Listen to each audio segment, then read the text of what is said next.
नमस्कार मित्रों, कैसे हैं आप सभी। आशा करते हैं आप सभी अच्छे होंगे, स्वस्थ होंगे और आपका स्वागत करते हैं आपके अपने YouTube चैनल ज्ञान संगम पर। तो आज जो हमारा टॉपिक रहने वाला भूगोल से संबंधित महत्वपूर्ण मैं आपको 50 प्रश्न करवाऊंगा और ये प्रश्न मैं आपको प्रश्न के साथ साथ विद डिटेल में पढ़ाऊँगा तथा जहाँ पर ट्रिक की ज़रूरत होगी वहाँ पर ट्रिक यूज की जाएगी और जहाँ पर इमेज के द्वारा समझाया जा सकता है वहाँ पर आपको इमेज के द्वारा समझाने के लिए इमेज भी है और डिटेल के साथ में क्वेश्चनों को आपको करवाने वाला हूँ। तो आपको बने रहना हमारे साथ। तो चलिए बिना किसी देरी के हम वीडियो की शुरुआत कर लेते हैं। तो हमारा पहला क्वेश्चन है, किस पर्वतीय स्थल को सतपुड़ा की रानी कहा जाता है। तो कौन सा पर्वतीय स्थल है जिसे सतपुड़ा की रानी कहा जाता है। तो इसका सही उत्तर होगा हमारा option number B. Option number B हमारा सही उत्तर होगा, पंचमढ़ी इसका सही उत्तर हो जाएगा। तो बी हमारा यहाँ से एकदम सही उत्तर हो जाएगा। ठीक है, तो अगर आपसे पूछा जाए सतपुड़ा की रानी किसे कहा जाता है तो पंचमढ़ी को सतपुड़ा की रानी कहा जाता है। और पंचमढ़ी कहाँ स्थित है तो मध्य प्रदेश के होशंगाबाद जिले में स्थित है पंचमढ़ी, जिसे सतपुड़ा की रानी कहा जाता है। तो आपको दो चीज़ें पता चल गई, सतपुड़ा की रानी पंचमढ़ी को कहा जाता है। ठीक है, और पंचमढ़ी कहाँ स्थित है तो मध्य प्रदेश के होशंगाबाद जिले में स्थित है। ठीक, अगला प्रश्न है, मध्य प्रदेश के किस जिले में हीरे की खान पाई जाती है। तो हीरे की खान मध्य प्रदेश के किस जिले में पाई जाती है तो पन्ना जिले में पाई जाती है। कहाँ पाई जाती है, पन्ना जिले में पाई जाती है। तो सी हमारे यहाँ से एकदम सही उत्तर हो जाएगा। ठीक है, अगर आप वहीं से अगर आपको पूछें वहीं पर आपसे ये पूछ लें कि हीरा उद्योग के लिए सबसे प्रसिद्ध यानी कौन सा शहर जाना जाता है तो सूरत जाना जाता है। कौन सा शहर, सूरत जाना जाता है। इसलिए सूरत को भारत का हीरा नगर भी कहा जाता है। और विश्व का जो 95% हीरा है वो कहाँ पाया जाता है तो विश्व का सर्वाधिक हीरा ये दक्षिण अफ्रीका में पाया जाता है। आपको इतना बात याद रखना है। ठीक है, अगला है, हीराकुंड बांध किस नदी पर स्थित है। किस नदी पर स्थित है हीराकुंड बांध तो ये महानदी पर स्थित है। किस नदी पर, महानदी पर स्थित है। बी हमारा एकदम सही उत्तर हो जाएगा। ठीक है, और जो हीराकुंड बांध है ये कहाँ स्थित है, महानदी पर स्थित है। लेकिन किस राज्य में है तो उड़ीसा के संबलपुर शहर में महानदी पर बना है। तो आपको हीराकुंड बांध महानदी पर है और ये उड़ीसा में है। ठीक है, हीराकुंड बांध दुनिया का सबसे लंबा मिट्टी का बांध है। कहेगा मिट्टी का बांध है, दुनिया का सबसे लंबा बांध मिट्टी का बांध है। इस बांध की लंबाई 25.8 किलोमीटर है। ठीक है, इस बांध के दोनों तरफ ऊंची मीनारें हैं जिनके नाम गांधी मीनार और नेहरू मीनार कहा जाता है।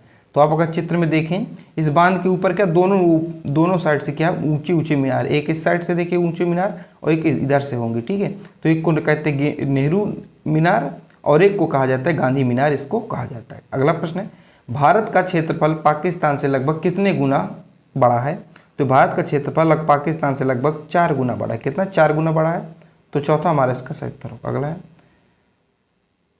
क्षेत्रफल की दृष्टि से भारत का सबसे बड़ा संघ राज्य कौन सा है। तो संघ राज्य कौन सा है तो इसका सही उत्तर होगा ऑप्शन नंबर सी, अंडमान और निकोबार द्वीप समूह। संघ राज्य का मतलब केंद्र शासित प्रदेश, यानी कि क्षेत्रफल की दृष्टि से भारत का सबसे बड़ा केंद्र शासित प्रदेश कौन सा तो अंडमान और निकोबार है।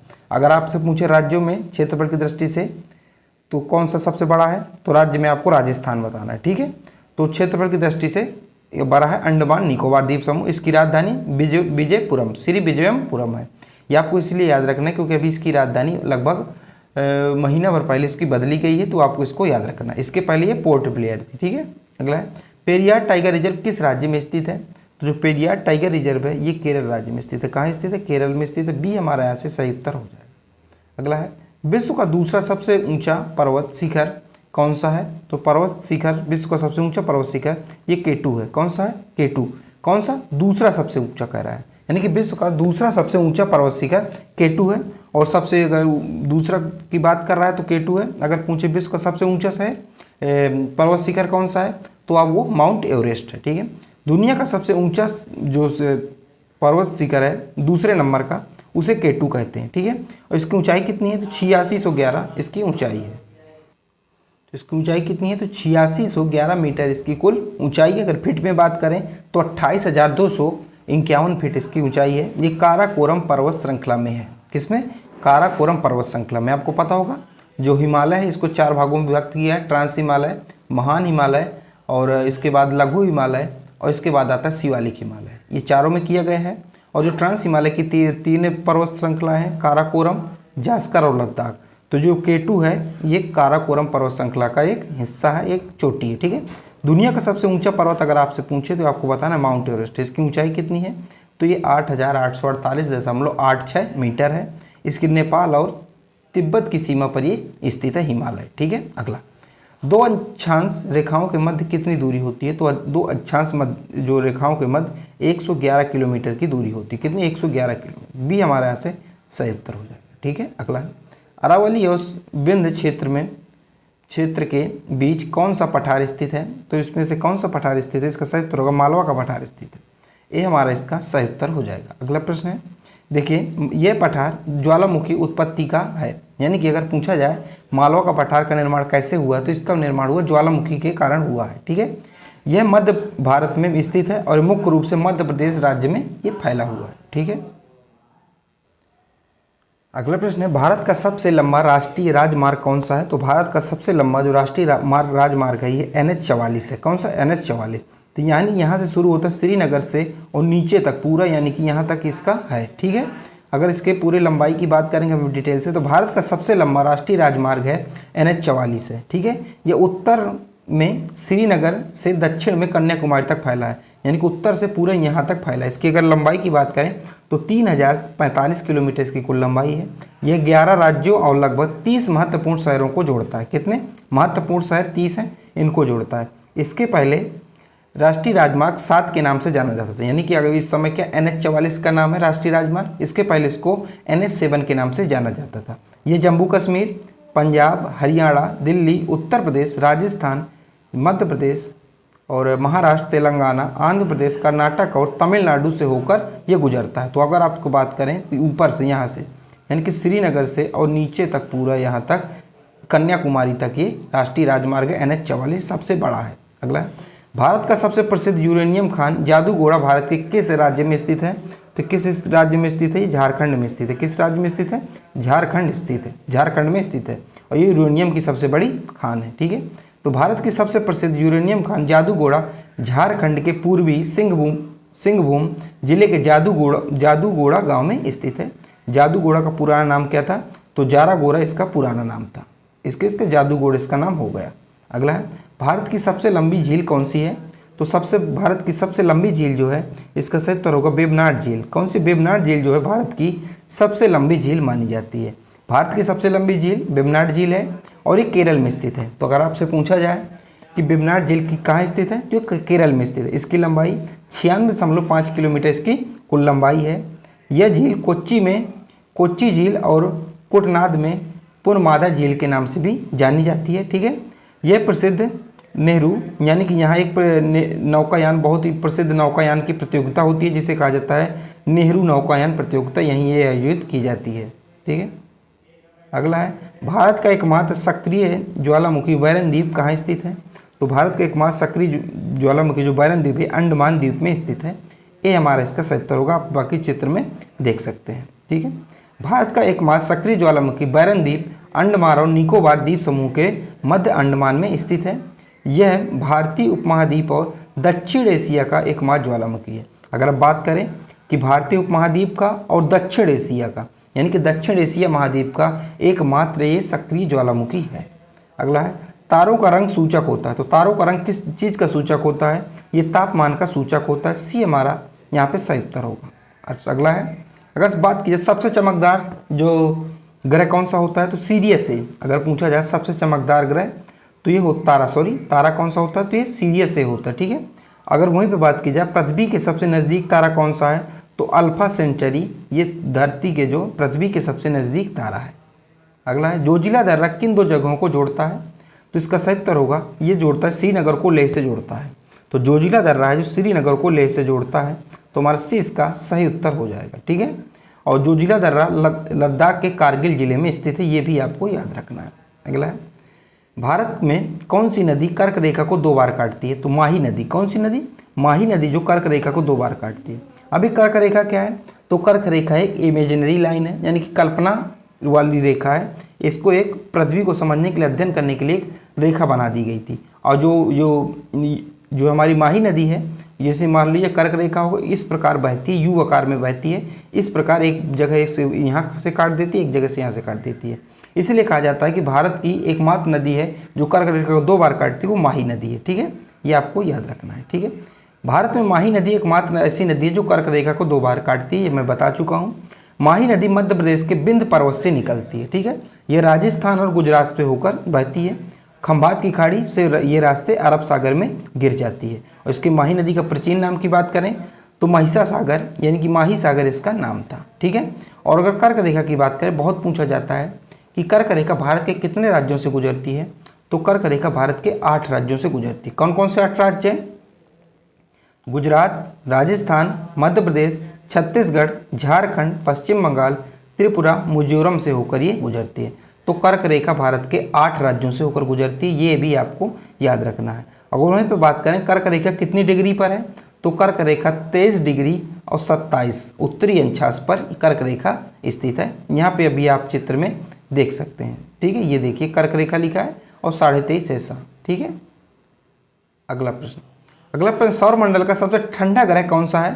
तो सौर मंडल का सबसे ठंडा ग्रह वरुण ग्रह है, सौर मंडल का सबसे ठंडा ग्रह। ठीक है। ये क्यों ठंडा है ये भी मैं आपको बताऊंगा। ठीक है। अभी आप इतना समझिए कि वरुण ग्रह है जो है सौर मंडल का सबसे ठंडा ग्रह है। ठीक है। अगर इसके तापमान की बात करें तो ये माइनस में, देखिए माइनस में 224 डिग्री रहता है। आप एक अंदाज़ा लगा लीजिए कि 0 पे क्या होता है, बर्फ़ जमती है 0 पे, लेकिन -224 यहाँ का क्या रहता है, टेम्परेचर रहता है, यानी कि इतना ये ठंडा है। और सबसे गर्म ग्रह की बात करें तो सौरमंडल का सबसे गर्म ग्रह कौन सा है? तो सौरमंडल का सबसे गर्म ग्रह शुक्र ग्रह है। इसका औसत तापमान कितना रहता है? 464 डिग्री। अगर यहाँ क्या है, बुंदेलखंड में अगर 46-47 पारा जाता है गर्मियों में तो क्या कितना भयंकर हालत ख़राब हो जाती है। अब यहाँ पे आप अंदाज़ा लगा कर देखिए 464 डिग्री यहाँ क्या होता है, यहाँ इसका टेम्परेचर रहता है। ठीक है। अब इसको आप समझिए, देखिए आपको दिख नहीं रहा, ये बुध ग्रह है, ये एक शुक्र ग्रह है, ये हमारा सूरज है। क्या है? ये सूर्य है। तो सबसे पहले सूर्य के सबसे पहले नज़दीक कौन है? तो सूर्य के पहले सबसे ज़्यादा नज़दीक है हमारे बुध ग्रह। कौन सा? बुध ग्रह। इसके बाद आता है शुक्र ग्रह। ठीक है। अब मैंने आपको बताया कि जो शुक्र ग्रह है ये सर्वाधिक क्या है, गर्म ग्रह है, लेकिन पास में तो बुध ग्रह, तो फिर ये क्यों गर्म है? ये इसलिए गर्म है क्योंकि शुक्र ग्रह में कार्बन डाइऑक्साइड की मात्रा अधिक पाई जाती है, इसलिए जो है सूरज के दूर होने के कारण भी ये क्या शुक्र ग्रह सबसे गर्म माना जाता है, ना कि बुध ग्रह। ठीक है, इसको आप लोगों को याद रखना है। और बाद में वरुण ग्रह है, तो सबसे बाद में वरुण ग्रह है, तो यहाँ सूरज की रोशनी नहीं पहुँच पाती, यानी कि सूरज की उष्मा नहीं पहुँच पाती, इसलिए यहाँ सबसे जो लास्ट में सबसे ठंडा ग्रह है। ये आपको याद समझ में आ गया होगा। अगला है भारतीय डेयरी यानी कि राष्ट्रीय डेयरी अनुसंधान कहाँ स्थित है? करनाल में स्थित है, हरियाणा में स्थित है। ये हमारा इसका सही उत्तर होगा। ठीक है। अगला प्रश्न है हमारा, कह रहा है पृथ्वी अपने धुरी पर किस ओर से घूमती है, यानी कैसे घूमती है? तो ये घूमती है पश्चिम से पूरब की ओर। कैसे घूमती है? पश्चिम से पूरब की ओर घूमती है।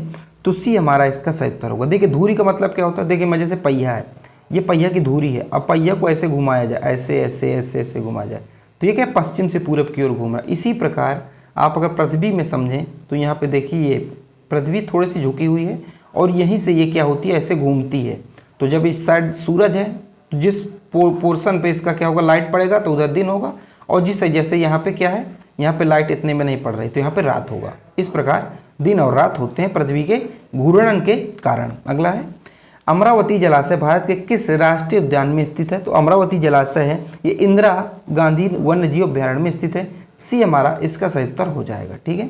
अगर आप बात करें तो अमरावती जलाशय भारत के तमिलनाडु के तिरुपुरम जिले में स्थित इंदिरा गांधी वन्य जीव अभ्यारण्य और राष्ट्रीय उद्यान है। तो कहाँ स्थित है? तमिलनाडु में स्थित है। ये आपको याद रखना विशेष रूप से। इस जलाशय का निर्माण अमरावती नदी पर बने अमरावती बांध से हुआ है। इंदिरा गांधी वन्य जीव अभ्यारण्य का नाम बदलकर अन्नामलाई टाइगर रिजर्व रखा गया है। ये आपके लिए जरूरी है, इसलिए मैं इस डिटेल को लाया था। ठीक है। अगला प्रश्न है दक्कन पठार या दक्कन का पठार सबसे बड़ा जल प्रवाह सिस्टम कौन सा है? तो कौन सा है इसका दक्कन के पठार का सबसे बड़ा जल प्रवाह सिस्टम? तो इसका सही उत्तर होगा गोदावरी नदी। इसका सही उत्तर होगा क्या? गोदावरी नदी। इसका सही उत्तर बी हमारे यहाँ से एकदम सही उत्तर होगा। अगला है दरिया एनूर निम्नलिखित में से किसका नाम है? तो दरिया एनूर भारत की गोलकोंडा खदान से एक हीरा निकला था जो कैसा था, गुलाबी था, तो इसका नाम है। ठीक है। अगला दामोदर नदी का उद्गम स्थल क्या है? तो दामोदर नदी का जो उद्गम स्थल है ये छोटा नागपुर के पठार से निकलती है। कहाँ से? छोटा नागपुर के पठार से निकलती है। तो सी हमारा इसका सही उत्तर हो जाएगा। तो झारखंड में छोटा नागपुर का पठार, वहीं से क्या निकलती है, ये निकलती है। ठीक है, ये आपको याद रखना है। ठीक है, दामोदर नदी वहीं से निकलती है और दामोदर नदी को बंगाल का शोक भी कहा जाता है। ठीक है, देखिए दो चीज़ें आपको याद रखनी है। अगर पूछा जाए किस नदी को बंगाल का शोक कहा जाता है, तो दामोदर नदी को बंगाल का शोक कहा जाता है। अगर वहीं से पूछे कि बिहार का शोक किस नदी को कहा जाता है, तो कोसी नदी को बिहार का शोक कहा जाता है। ठीक है, अगला प्रश्न है, पूर्वी और पश्चिमी घाट किस स्थान पर मिलते हैं, तो जो पूर्वी और पश्चिमी घाट है नीलगिरी पहाड़ी पर मिलते हैं। कहाँ, नीलगिरी पहाड़ियाँ पर। देखिए इधर है जो, इसे कहा जाता है पश्चिमी घाट, इधर को कहा जाता है पूर्वी घाट। और दोनों जब यहाँ पे मिलते हैं, यहाँ पे एक पहाड़ी है जिसे कहते हैं नीलगिरी पहाड़ी, तो ये नीलगिरी पहाड़ी पर दोनों बिंदु मिलते हैं, पूर्वी और पश्चिमी घाट, ये आपको पता होना चाहिए। ठीक है, तो पूर्वी घाट और पश्चिमी घाट नीलगिरी पहाड़ियों पर मिलते हैं, ये मैंने आपको बता दिया। नीलगिरी पहाड़ियाँ दक्षिण भारत के पश्चिमी तमिलनाडु में स्थित है और नीलगिरी पहाड़ियों की सबसे ऊंची चोटी डोडा बेटा है। तो अगर यह पूछा जाए कि नीलगिरी पहाड़ी की सबसे ऊंची चोटी कौन सी है, तो डोडा बेटा नीलगिरी पहाड़ी की सबसे ऊंची चोटी है। ये भी आपको विशेष रूप से याद रखना है। ठीक है, और जिसकी 2637 मीटर इसकी कुल ऊंचाई है। अगला है, पृथ्वी के केंद्र की ओर जाने पर किसी वस्तु के भार का क्या प्रभाव पड़ेगा, तो ये क्या होगा, कम होगा। क्या होगा, कम होगा, और जाते जाते एक शून्य भी हो जाएगा।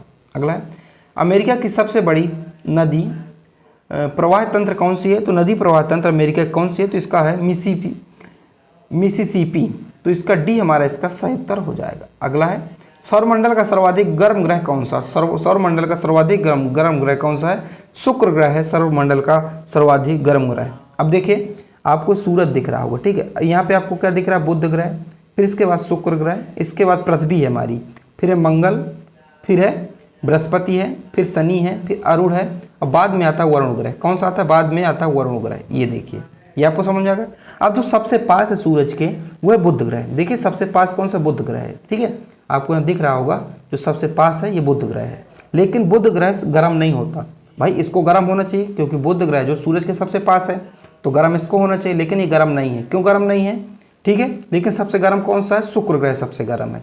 शुक्र ग्रह सबसे गर्म क्यों है, क्योंकि यहाँ कार्बन डाइऑक्साइड की अधिकता इस ग्रह पर अधिकता पाई जाती है, लगभग 96% पाई जाती है, इसलिए ये सबसे सर्वाधिक गर्म ग्रह माना जाता है। और बाद में बात करें वरुण ग्रह की, तो वरुण ग्रह सबसे अंतिम में है। तो यहाँ पर क्या है, सूरज की जो ऊष्मा नहीं पहुँच पाती, इसलिए ये सबसे ठंडा ग्रह माना जाता है। ये आपको दोनों चीज़ें याद रखें, सबसे गर्म और सबसे ठंडा, ये दोनों चीज़ें आपको विशेष रूप से याद रख करनी। ठीक है, अगला निम्न में से किन दो ग्रहों का कोई उपग्रह नहीं होता, तो किन दो, तो बुध और शुक्र ग्रह का कोई उपग्रह नहीं होता, तो ये हमारा यहाँ से एकदम सही उत्तर हो जाएगा। ठीक है, अगला है, बुध और शुक्र हमारे सौरमंडल के ऐसे दो ग्रह हैं जिनके पास कोई अपना उपग्रह नहीं है। बुध शुक्र के सबसे नज़दीक होने के साथ साथ साथ 8 ग्रहों में से सबसे छोटा ग्रह भी। तो अब बुध का सबसे पूछे तो बुध सूरज के सबसे नज़दीक है और सबसे छोटा ग्रह भी माना जाता है। और शुक्र और बुध आंतरिक ग्रह हैं। ये क्या है, आंतरिक ग्रह। अब आपको पता कैसे चले कि आंतरिक ग्रह है, कि देखिए ये जो पृथ्वी है ये हमारी पृथ्वी है, तो पृथ्वी के जो इस साइड के 2 ग्रह हैं ये इन्हें आंतरिक ग्रह कहा जाता है, और बाकी जो इधर के ग्रह इन्हें बाह्य ग्रह कहा जाता है। ये आपको समझ में आ गया, पृथ्वी के इधर के ये आंतरिक ग्रह हैं, बाकी इधर के ये बाह्य ग्रह हैं। ठीक है, तो यहाँ पर बृहस्पति के पास सर्वाधिक उपग्रह हैं, यानी कि बृहस्पति के पास सर्वाधिक उपग्रह यानी कि 51 उपग्रह हैं, और एक भी किसके पास नहीं है, तो बुध और शुक्र ग्रह ऐसे ग्रह हैं हमारे सौरमंडल में जिनके पास एक भी उपग्रह नहीं है, यानी कि इनके पास स्वयं का चंद्रमा नहीं है। अगला है, तालचेर कोयले की खान भारत के किस राज्य में स्थित है, तो भारत के किस राज्य में स्थित है, यह उड़ीसा राज्य में स्थित है। बी हमारा इसका सही उत्तर हो जाएगा। कौन सा उत्तर, बी इसका सही उत्तर होगा। अगला है, भारत में पीली क्रांति का संबंध किससे था, तो तिलहन उत्पादन के संबंधित था पीली क्रांति, यानी कि ऐसी फसलें जिनमें क्या होता है तेल निकलता है उससे संबंधित हमारी पीली क्रांति। अगला है, भूमध्य या विषुवत रेखा के निकट किस तरह के वन पाए जाते हैं, तो ये पाए जाते हैं उष्णकटिबंधीय वर्षा वन पाए जाते हैं। किस प्रकार के, उष्णकटिबंधीय वर्षा वन पाए जाते हैं। सी हमारा यहाँ पे सही उत्तर होगा। अगला प्रश्न है हमारा, ब्लैक फॉरेस्ट पर्वत किस देश में स्थित है, जो ब्लैक फॉरेस्ट पर्वत है किस देश में स्थित है, जर्मनी में स्थित है। कहाँ, जर्मनी में स्थित है। बी हमारा यहाँ पे एकदम सही उत्तर हो जाएगा। ठीक है, अगला है, भारतीय वन अनुसंधान संस्थान कहाँ स्थित है, तो भारतीय वन अनुसंधान संस्थान ये देहरादून में स्थित है। कहाँ, देहरादून में स्थित है। और देहरादून कहाँ है, ये देहरादून उत्तराखंड में है। ठीक है, तो भारतीय वन अनुसंधान संस्थान जिसे FRI उत्तराखंड के देहरादून में स्थित है। तो कहाँ, उत्तराखंड के देहरादून में स्थित है। इसकी स्थापना बहुत पूछी जाती है, तो इसकी स्थापना जो है 1978 में की गई थी, एक विद्यालय के रूप में की गई थी। इसके बाद इसका जो विस्तार बढ़ता गया, भारतीय वन अनुसंधान इसको बना दिया गया। 1906 में इसका नाम बदलकर इंपीरियल फॉरेस्ट रिसर्च इंस्टीट्यूशन कर दिया गया था। अगला प्रश्न है, इंद्रावती जल विद्युत परियोजना भारत के किस राज्य में स्थित है? तो भारत के किस राज्य में स्थित है? इसका सही उत्तर होगा ये भारत के उड़ीसा राज्य में स्थित है। किसमें?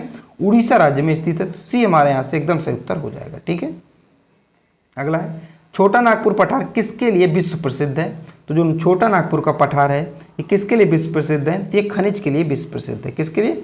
खनिज के लिए प्रसिद्ध है। ये आप देख रहे होंगे छोटा नागपुर का पठार। ठीक है, अगला है भीतरकर्णिका मैग्रोव जो है किस राज्य में स्थित है? तो भीतरकर्णिका मैग्रोव किस राज्य में स्थित है?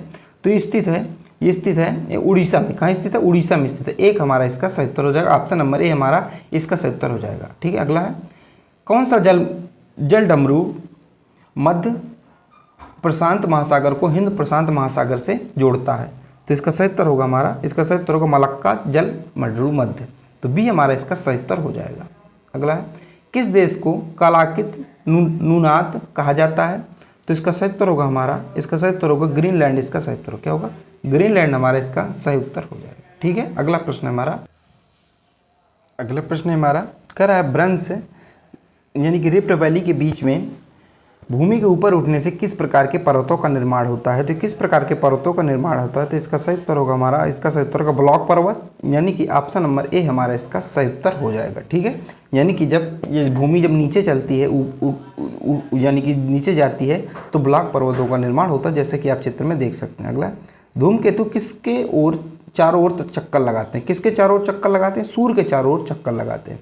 और धूमकेतु की आप एक पूंछ देखते होंगे, जैसे चित्र में देखिए धूमकेतु की पूंछ रहती है ऐसे पूंछ। तो ये पूंछ क्या है? लाखों किलोमीटर लंबी भी हो सकती है। ठीक है, अगला है संचार उपग्रह वायुमंडल के किस परत में स्थित होते हैं? तो संचार उपग्रह वायुमंडल किस परत में स्थित होते हैं?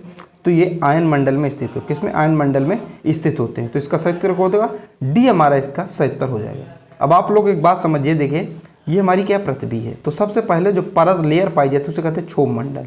तो मौसम संबंधी जितनी भी गतिविधियाँ होती हैं उन्हें क्षोभ मंडल में होती हैं। ठीक है, इसके बाद आता है समताप मंडल, जिसमें समताप मंडल में ओजोन परत भी पाई जाती है। तो सीधा सीधा क्वेश्चन पूछा जाता है कि वायुमंडल की किस परत में जो है ओजोन परत पाई जाती है?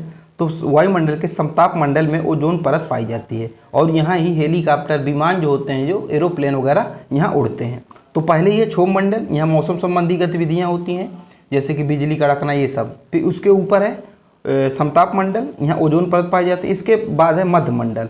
तो मध्य मंडल में क्या? उल्का पिंड ये सब गिरते हैं मध्य मंडल में। इसके बाद आता है आयन मंडल। आयन मंडल के बाद जिसे ताप मंडल भी कहते हैं, यहाँ उपग्रह स्थित होते हैं। क्या उपग्रह स्थित? जैसे सैटेलाइट वगैरह स्थित होते हैं। इसके बाद आता है वायुमंडल, जिसे अंतरिक्ष यान कहा जाता है।